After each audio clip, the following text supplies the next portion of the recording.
c'est un accord historique, que vous le vouliez ou non. C'est un mensonge.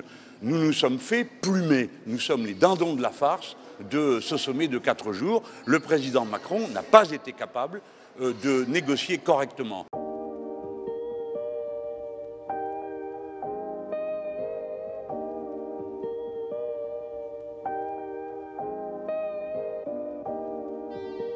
C'est un très mauvais accord pour tout le monde, mais notamment pour les Français. Les pays dits frugaux, je ne sais pas pourquoi on traite de frugaux des radins, et pour certains d'entre eux des voyous, vont moins cotiser au budget de l'Europe qu'auparavant. Et c'est les Français qui vont payer à leur place les sommes qui sont nécessaires. Donc pour nous Français, ça nous coûte 20 milliards cette histoire-là. Les Français vont payer plus, ils vont toucher moins. Et on nous dit, l'événement historique, c'est qu'on a mutualisé les dettes. Mais ceci est un mensonge, on n'a rien mutualisé du tout. Chaque pays, quand il empruntera, devra rembourser ses dettes. Et ça n'est que s'il vient ne pas payer que les autres devront payer à sa place. Par conséquent, ce n'est pas vrai qu'on ait mutualisé les dettes. Chacun paiera sa part. Mais nous, Français, nous allons payer plus que les autres parce que quand nous empruntons pour notre propre compte, nous ne payons pas plus cher que ce qu'on obtiendra avec ces titres de dette européens. Je sais que tout ça est un peu technique, mais il est absolument incroyable de voir comment une opération de communication de l'Élysée peut finir par passer pour une vérité.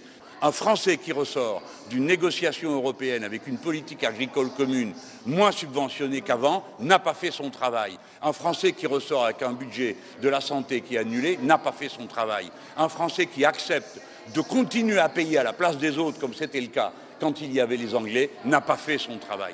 Autrement dit, il n'a atteint aucun de ses objectifs. Aucun.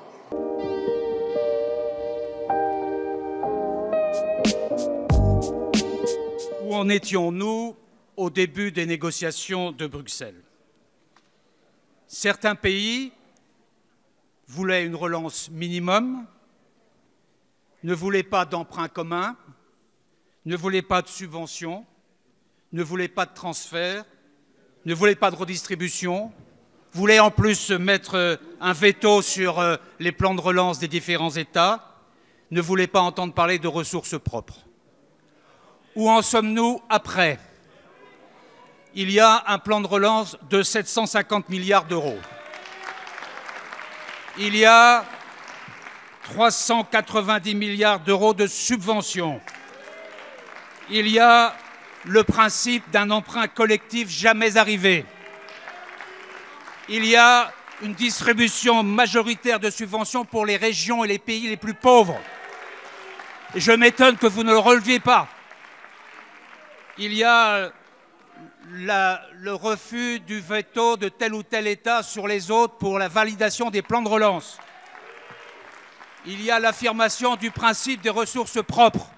Et vous, vous appelez ça un échec, j'appelle ça une avancée historique.